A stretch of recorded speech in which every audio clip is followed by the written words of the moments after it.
안녕하십니까. 전남대학교 이현철 교수입니다.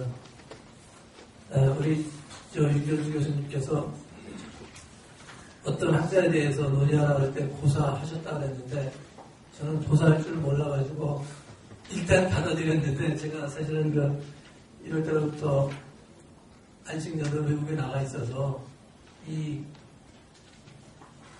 큰 거장을 제한된 시간 내에 충분히 보지 못했습니다. 아까 사회자님 말씀하셨듯이 물고 뜯어가지고 비판을 해서 그 맛을 좀 전해주라 하는 이런 자리인 것 같은데 제가 지금 물고 뜯지를 잘 못한 단계여서 현재 상태에서는 어떻게 했다라는 것을 감탄하는 정도의 글, 거기다 이제 비판까지 들어가야 되는데 그것까지는 하지 못했습니다. 너무 죄송스러운 생각이고요. 다행스럽게 우리 오늘 토론자 이 교수님께서 굉장히 이론적으로 많은 생각을 갖고 계시니까 제 논문을 발전시키는데 좋은 얘기를 많이 듣고자 합니다. 그래서 발표도 길게 하지 않고 우리 토론자가 더 많은 시간을 가졌으면 하는 생각입니다. 이 스톤이 위담스키 상을 받았다고 했는데 이 로이하고 위담스키하고 1950년대 예일 대학에 같이 다녔습니다. 같이 대학원을 같이 다녔는데 1970년 상황을 얘기를 하면은 로이는 당시에 가장 많이 인용되는 젊은 학자였고 위담스키는 아직 그때까지는 명성을 크게 못 내고 있었던 걸로 알고 있는데 위담스키 상은 있지만 로이 상은 없습니다. 로이는 어떤 의미에서는 미국 정치학계에서 조금 이단적이라고 할까 정통 주류에 속하지 않는 그런 학자이기 때문에 그렇지 않나 제가 나름대로 추측을 해봅니다.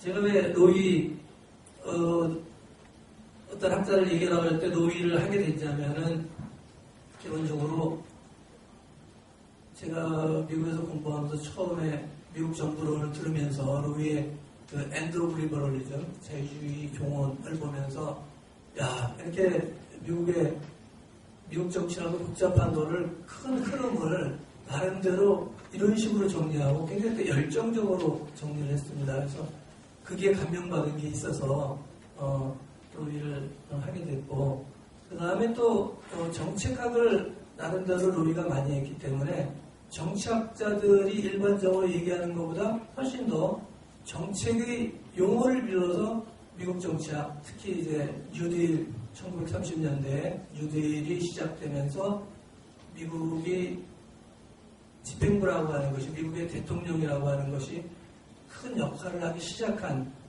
그것에 대한 분석을 본격적으로 제가 보기에는 가장 본격적으로 그 당시에 시작을 했고 그리고 그것을 정책의 용어로 빌려서 표현했다는 점에서 대단히 인상 깊었던 게 있어서 로이를 선택하게 됐습니다.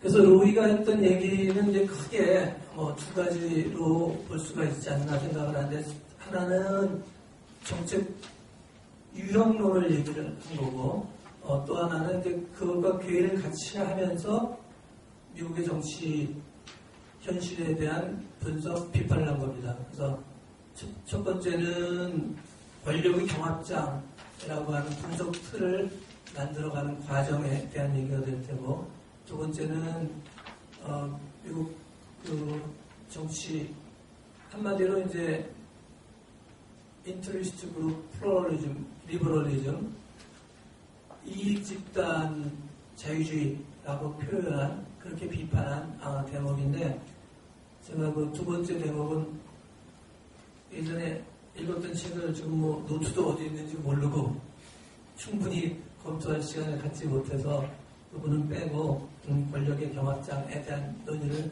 중심으로 얘기를 하겠습니다. 이거는 제 글 보면은 표가 몇 개가 나와 있는데 이 표로 잘 요약이 됩니다. 그래서 표 1, 2, 3, 4를 보시면 되는데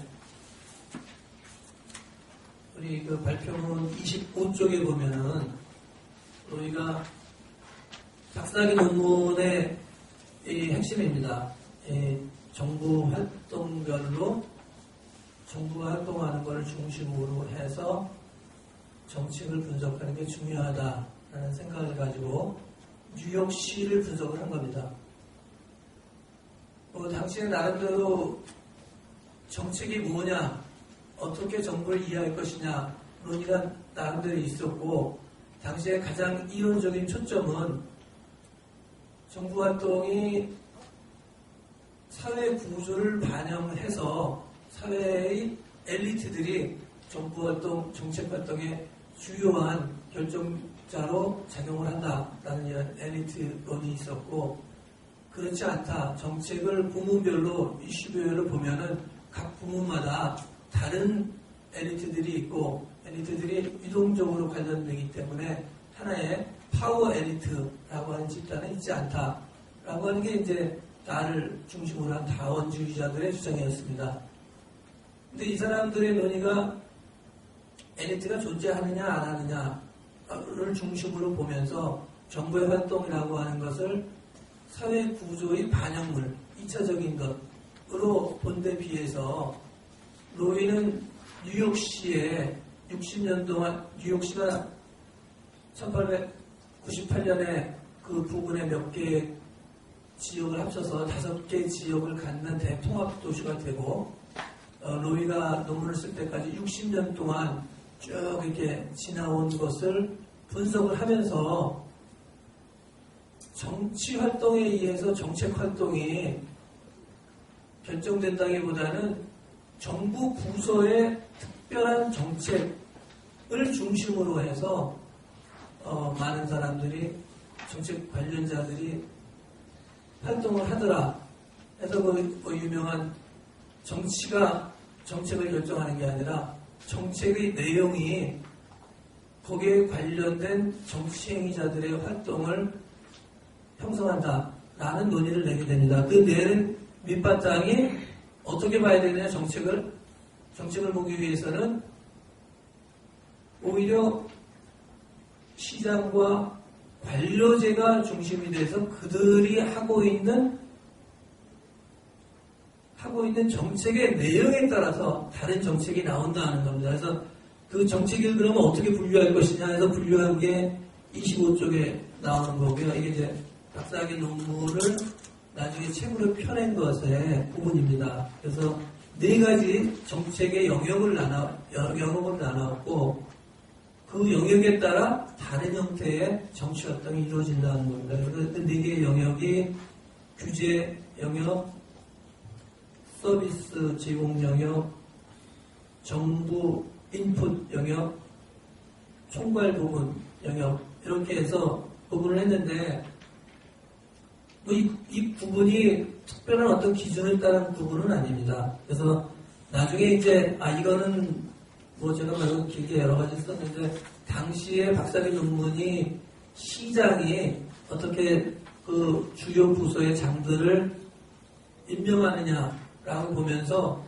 부서별로 그 장을 임명하는 방법이 좀 다르더라. 어떤 경우에는 정치적인 인사를 주로 많이 임명하고, 어떤 경우에는 내부 승진하는 행정관을 주로 임명하고, 그래서 부서별로 고위 정책자를 임명하는 게 다르다는 것을 보여주기 위해서 이제 표 1을 만들었는데, 이거 가지고 부족해가지고 그 다음에 만들어 놓은 게 이제 표 2입니다. 표 2는 당시에 이제 논란이 되고 있었던 표 2를 보시면은 권력 구조가 비갈등적 엘리트, 다원주의적, 그 다음에 갈등적 엘리트 이렇게 되어 있고, 그 사람들의 관계가 비갈등적 엘리트 집단이 담합하는 경우, 다원주의적인 경우에는 연합과 협상을 하는 경우, 그 다음에 갈등적 엘리트의 경우에는 정상조직이고 기업 간의 갈등으로 이루어지는 경우, 이제 이렇게 나누면서 그 각각의 정책의 분야별로 이렇게 다른 행위자와 관련하고 다른 권력 구조를 갖는다라는 걸 보여주는 겁니다. 그래서 그걸 이제 경합장이라고 표현했는데, 정책의 범주를 배분정책, 규제정책, 재분배정책으로 나누고 각각의 정책 영역에 다른 형태의 사람이 관련하고 다른 형태의 권력 구조가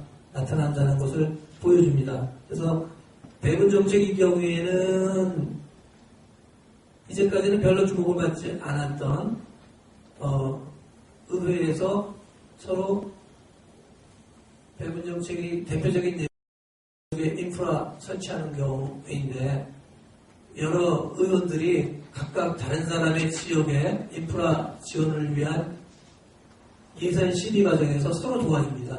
그래서 A 지역의 인프라 배분 정책이 잡힐 때 내가 찬성해주고 우리 지역엔 내가 찬성을 받고 하는 형태가 이제 담합의 형태죠. 영어로 롤링이라고 그러는 거죠. 서로 밀어주기입니다. 이런 형태가 배분 정책에 나타난다는 것을 분명하게 지적을 하고 규제 정책의 경우가 이제 가장 일반적으로 얘기하는 우리가 생각하는 이익 집단의 정치입니다. 서로 갈등을 하면서 거기서 적절한 타협점을 내세우는 거고 재분배 정책의 경우에는 이거는 집단 간의 경쟁이 있으면서 굉장히 갈등적인 상황으로 나타납니다. 그래서 재분배 정책의 경우에는 기존의 엘리트 이론으로 설명하는 것이 더 잘 맞고 규제 정책의 영역에 관해서는 다원주의적 이론으로 설명하는 것이 잘 맞고 배분 정책의 경우에는 이건 다른 상호 불간섭의 원칙에 서로 밀어주기 하는 정책이 잘 맞고 그래서 그때에 맞는 권력 구조와 구조의 안정성 주요 결정의 장소가 어디냐를 밝히는 당시에 굉장히 1964년에 발표한 건데 이거를 기존에 발표했던 책에 대한 서평을 쓰면서 자기 이론을 정책의 범주에 따라서 이렇게 나타난다는 것을 정책 이론과 연결시키고 단순한 정책 사례의 연구로서는 이런 이론과 연결시키기 어렵다라는 걸 보여줘서 하나의 분석 스킴으로 제시를 하고 여기에 대해서 굉장히 사람들이 의미 있다고 생각했지만 무슨 기준으로 이렇게 나눴느냐에 대한 비판이 있었습니다. 그래서 그걸 나름대로 이제 정리하려고 했던 게 30쪽에 나오는 표 3과 31쪽에 나오는 표 4입니다. 그래서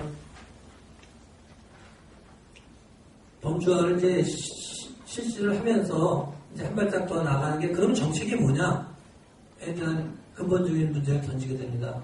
그래서 아까 얘기했듯이 정책이라고 하는 것이 정부 부서의 활동을 중심으로 봐야 된다. 정부 부서 활동의 핵심은 강제력의 사용이다라고 보는 거고 그러면 강제력이 어떻게 사용되느냐 개인의 행위를 직접적으로 강제하느냐 아니면 행위의 환경을 통제함으로써 강제력을 행사하느냐 하는 축과 강제력 행사가 즉각적으로 일어나느냐 아니면 보조금이나 이런 식으로 간접적으로 하든지 직접적인 강제력 행사의 경우가 낮은 경우를 구분을 해서 다시 배분 정책, 규제 정책, 재분배 정책을 나누고 하나의 논의가 별로 되지 않았던 영역을 구성 정책이라고 이렇게 나눠놨습니다. 거기에 따라서 이제 정당이 어떻게 관련되고 어떤 식으로 정치 행위가 일어날까 하는 것을 이제 설명을 하려고 했고요.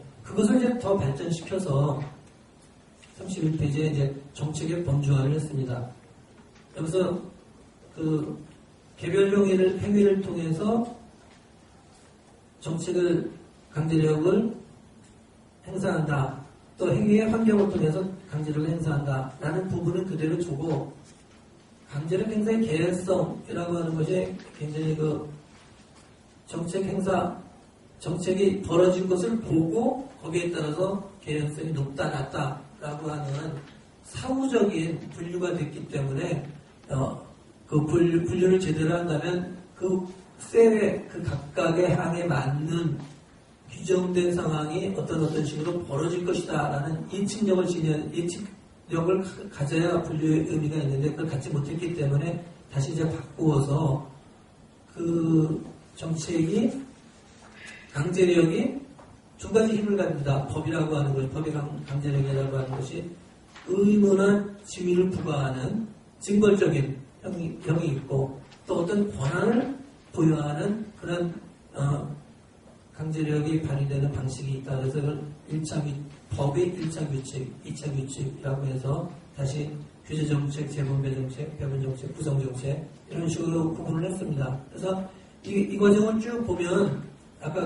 말씀드렸듯이 이미 40대 나이에 가장 널리 인용되는 숫자 중에 하나가 된 이유 중에 하나가 이 두 가지인데 하나가 이제 이 분석 툴을 굉장히 전에는 없던 논의를 처음으로 시작한 그런 부분이 있고 제가 보면서 이제 개인적으로는 이런 식으로 자기 박사학위 논문에 실질적인 경험적인 연구를 한 걸 근거로 해서 이 이론화를 이렇게 꾸준히 걸쳐서 60년에 학위 논문을 쓰고 63년에 비평적인 글을 통해서 하나를 만들어내고 그 다음에 70년, 74년 거쳐서 이렇게 만들어내는 과정에 굉장히 현실의 근거를 두고 자기가 의미가 있다고 하는 것을 이론적으로 정리해 나간 이런 측면에서 굉장히 존경스럽다라는 생각을 갖고 있고요. 그 다음 부분이 이제 논의가 별로 안 된 건데, 여기 발표문에 없는 거를 좀 더 얘기를 해본다면 이제 결국은 이 틀이 얼마나 의미가 있느냐라는 것에 대한 이제 평가가 들어가야 될 텐데, 결국은 강제력을 중심으로 정책을 본다. 굉장히 의미 있는 것 같아요. 그래서 여기 29페이지 밑에서 밑째 줄 보면 거기에 따라서 이제 정책을 특이하게 정의를 합니다. 제가 읽어보면은 정책은 긍정적인 제재와 부정적인 제재를 사용하여 시민의 행위에 개별적이든 집합적이든 영향을 줄 의도를 표현하는 정부 당국에 의해 형성된 규칙이다. 그러니까 강제력을 동원해서 정부가 어떤 일을 하려고 한다라는 것을 표현하는 것이다 라고 하는 건데 이것이 이제 결국은 정책의 범주화한 그 내용을 다시 표현한 그래서 일관되게 자기의 정책 이론을 전개했다라고 할 수 있습니다.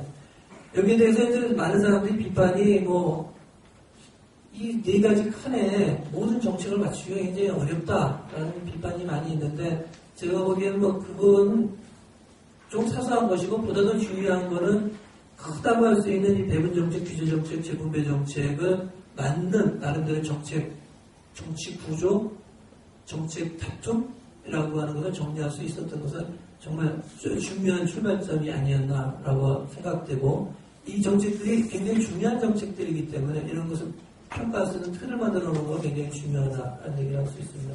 또 하나는 이제 이것을 바탕으로 해서 미국 정부가 1930년대까지는 사실은 연방정부이면서 모든 권한이 주정부에 있었기 때문에 주정부에 있었는데 1930년대 뉴딜을 하면서부터 미국 정부가 이제 적극적인 정부가 소극적인 역할을 하는 것이 아니라 개인의 생활에 직접적인 관여하는 그런 역할을 하게 되는데 그 역할을 하게 되는 데 있어서 뉴딜 정부 이후는 그 전에는 배분정책 위주였다면 1930년대부터는 규제정책과 재분배정책 영역이 점점 커집니다. 그리고 1960년대에 케네디 존슨 정부에 있어서는 이제 그게 훨씬 더 미국식 복지국가를 하는 것으로 철저화되는데 이런 과정을 해석하는데 제가 연구했던 이 정책 유형의 틀 가지고 설명을 해 나가고 그래서 이제 거기서 생기는 문제점을 지적을 한 게 이제 자유주의의 종언이고 자기 나름대로 해결책을 내는 게 사법적인 것이 뉴딜 정책 이후 상당히 많은 것이 정부에게 위임되고 정부가 위임된 힘을 받아서 거기서 직접 정부가 정책 결정을 하는 의회가 중심이 되었던 것이 정부의 부서로 행정 부서로 가는 이것이 바람직한 것은 아니다 라는 것을 이제 비판하는 것도 결국은 이 틀을 가지고 거기에서 같이 논의를 한 그런 면에서는 굉장히 획기적인 아이디어이기도 하고 그것을 다른 학자들과는 달리 정책과 관련돼서 연구를 자기가 많이 한 그 정책의 사례를 들면서 설명한 그런 점에서 굉장히 기여를 했다고 생각합니다. 그래서 한국에 적용할 때는 어떻게 되느냐? 한국은 어떻게 본다면 미국 정부하고 거의 반대적인 성격을 갖고 있습니다. 국가가 굉장히 중심적이어서 정책 과정에 많은 로비 집단이나 이런 집단들이 거의 관여를 하지 못하는 형식이어서 그대로 한국 현실에 이것을 설명하기는 끌어다 쓰기는 어렵지만 이런 분석의 정신의 하나인 정부 정책이 강제력을 중심으로 행사되는 것이다 라고 하는 그 관점을 우리가 챙겨드려야 되지 않을까 이렇게 생각합니다.